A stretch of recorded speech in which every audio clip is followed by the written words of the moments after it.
If you're over 60 and feel weaker despite eating healthy, I need you to watch this.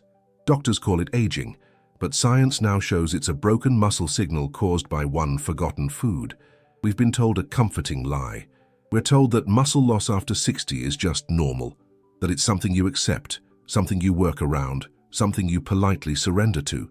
But the truth, the one nobody talks about, is that muscle loss at this stage of life is not primarily a motivation problem or even an exercise problem. It's a signaling problem. Your muscles are still capable of growing, repairing, and strengthening, but the message that tells them to do so has become faint, distorted, almost whisper-like. And if the signal is weak, nothing happens, no matter how hard you try. Here's where it gets uncomfortable for the mainstream health advice.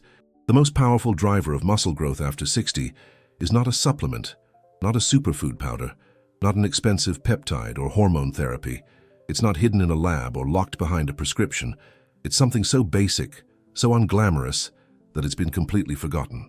That driver is protein, real food protein, and most seniors are not just under-eating it, they are missing it at the most critical time of day. Almost every older patient I've worked with made the same mistake without realizing it. They were careful, they were healthy. They ate lightly in the morning, fruit, toast, maybe oatmeal, and saved their protein for dinner. On paper, it looked reasonable. In reality, it was quietly accelerating muscle loss, because the first meal of the day is not just fuel, it is a biological instruction, and when that instruction lacks enough protein, your muscles stay dormant for the rest of the day. After 60, the body enters a state we call anabolic resistance. This means your muscles become stubborn. They no longer respond to small signals. What used to work at 40 simply doesn't register anymore. You can eat some protein and exercise a little, and your muscles will shrug and do nothing. This is why so many older adults say, "I'm doing everything right, but I'm still getting weaker." They're pressing the button, but the doorbell has lost power. One of the clearest explanations I've heard comes from Peter Attia. He describes protein as a key and muscle growth as a locked door. When you're younger, a gentle turn opens the door easily. As you age, the lock stiffens. The key still works, but it requires a stronger, more deliberate turn. Most seniors are still using the old gentle twist, wondering why nothing opens. And yet, here is the part that should give you hope. Profound, measurable, life-changing hope. When the signal is strong enough, when protein is eaten in the right amount at the right time and paired with the right stimulus, muscle growth does not just resume, it accelerates. I have seen strength return in people in their 70s and 80s, not because they found something exotic, but because they finally sent a message their muscles could hear. Before we go any further, I want to pause for just a moment. Tell me in the comments where you are watching from today. I read every single one, and as we continue, listen closely, because the difference between continued decline and renewed strength is not willpower. It's understanding the signal. Something quiet but decisive shifts in the body after 60. Strength doesn't vanish all at once. It fades in a way that feels puzzling, almost unfair. The routines stay the same. The effort is still there, yet the results no longer follow. This isn't because muscle has reached an expiration date. It happens because the internal conversation between food and muscle changes, and the body begins to demand a clearer, stronger message before it responds. Morning is where this change matters most. After a night of fasting, muscle tissue is slightly broken down, waiting for instructions to repair. In earlier decades, almost any breakfast would restart that process.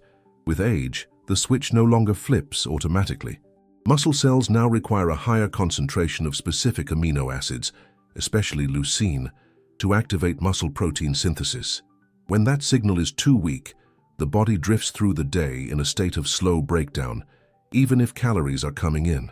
Many older adults start the day with foods that feel light and sensible: fruit, toast, oatmeal. These provide energy, but they fail to deliver the biochemical signal muscle is listening for. It's like pressing a doorbell that once worked, only to realize the wiring has changed. The effort is real, but nothing happens. When enough protein arrives early, roughly 25 to 30 grams, with adequate leucine, the message becomes unmistakable. Muscle repair switches on. Strength begins responding again, not because the body has been fixed, but because it was finally spoken to in the language it now requires. Total protein. Needs are higher than you were told. For years, older adults were reassured that modest amounts of protein were enough, that the same guidelines applied no matter the decade of life. On paper, those numbers looked safe and conservative. In reality, aging biology quietly rewrote the rules. After 60, muscle tissue breaks down more easily and rebuilds more slowly. The balance shifts, not dramatically, but relentlessly. What once maintained strength now merely slows its loss. Inside the body, protein turnover becomes less efficient with age. Muscles lose their sensitivity to amino acids, and the rate at which new tissue is constructed drops. At the same time, breakdown continues at a steady pace. This creates a situation where intake that once sustained muscle mass now falls short, even when it appears adequate. Strength fades not from neglect, but from a growing mismatch between what the muscle needs and what it receives. The process resembles a bank account with rising fees. Deposits that used to grow the balance now only cover the cost of staying open. Without larger, more consistent deposits, the account slowly drains. Many people experience this as an unexplained decline. Clothes fitting looser, grip strength slipping, movements requiring more effort each year. When protein intake increases to match this new reality and is distributed evenly across the day, muscle tissue finally has enough raw material to stabilize and rebuild. The decline that once felt inevitable begins to slow, then pause, and for some, quietly reverse. If this is helping you understand why your body stopped responding and how to send the right signal again, subscribe to this channel. These conversations are about protecting strength, independence, and control as the years add up. Protein alone does not guarantee strength, especially after 60. Many older adults eat well and still feel their muscles hesitate, as if the body is unsure what to do with the nutrients it receives. This happens because muscle tissue needs context before it commits to rebuilding. Without a physical signal, incoming protein is often treated as general fuel rather than structural material. When muscles are challenged, even briefly, cellular pathways shift. Muscle fibers become more receptive to amino acids, and the machinery responsible for repair becomes more active. The same protein that once passed through with little effect suddenly carries purpose. Strength improves not because nutrition changed, but because the body was given a reason to use it. Calories decide whether protein builds or burns. Protein is often treated as automatically constructive, yet the body makes a quiet calculation before deciding how it will be used. When overall energy is scarce, muscle tissue enters a state of triage. Survival takes priority over repair. In that state, amino acids are redirected, not toward rebuilding muscle fibers, but toward meeting basic energy demands. Strength stalls even as protein intake appears sufficient. This creates a confusing picture.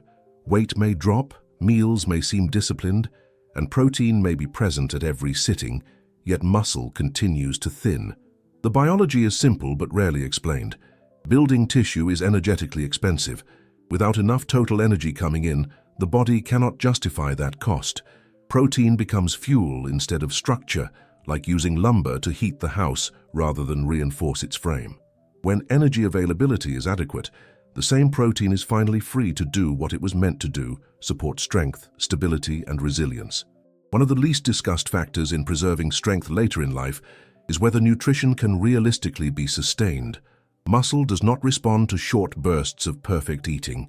It responds to signals that arrive day after day, quietly and consistently. This is where many approaches break down. When foods are framed as narrow, expensive, or culturally unfamiliar, they may work briefly, but the signal fades as routines fall apart. Biology does not reward intention. It rewards repetition. Muscle tissue, however, is not selective in the way people assume.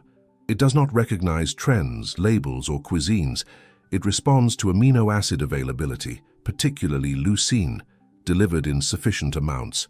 That signal can come from eggs and dairy at one table, fish and rice at another, or soy-based foods in a completely different setting. The appearance of the meal changes, but the internal message does not. The same cellular pathways activate as long as the amino acid pattern is present. This flexibility matters more with age because consistency becomes the limiting factor. Strength depends on whether protein appears at every meal, not just the evening one, and whether it fits naturally into daily life.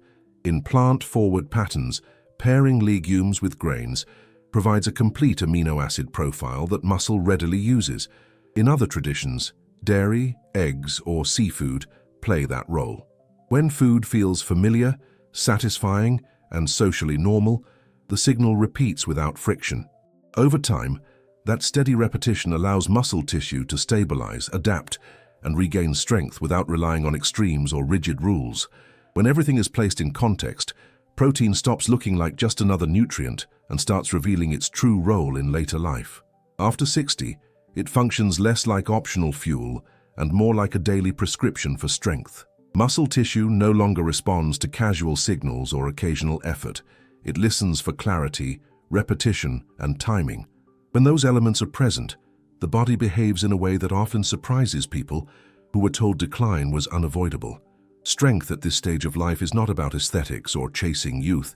It is about maintaining control over movement, protecting balance, and preserving the confidence to live without constant caution. Muscle acts as a buffer against falls, illness, and sudden loss of independence. Each small gain in strength reinforces stability, not just physically but mentally, restoring trust in the body's ability to respond. Protein plays a central role in this process because it supplies the raw material muscle needs to repair and reinforce itself. When it is spread across the day rather than concentrated in one meal, the signal remains active instead of brief and fleeting. Early intake sets the tone, and repeated exposure keeps muscle tissue in a state that favors maintenance rather than erosion.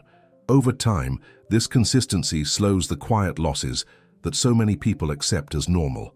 The key and lock analogy becomes especially relevant here. The key never stopped fitting. The lock simply grew stiffer with age. Turning the key more deliberately, day after day, restores access to a system that was always intact. When protein is paired with enough energy and regular physical challenge, the body responds with reliability rather than resistance. This approach does not rely on extremes, rigid plans, or unfamiliar foods. It rests on understanding how aging biology actually works and aligning daily habits with that reality. Strength fades when the signal weakens. When the signal is restored and repeated, the body remembers how to hold itself together. Subscribe to keep the muscle-building signal strong as you age.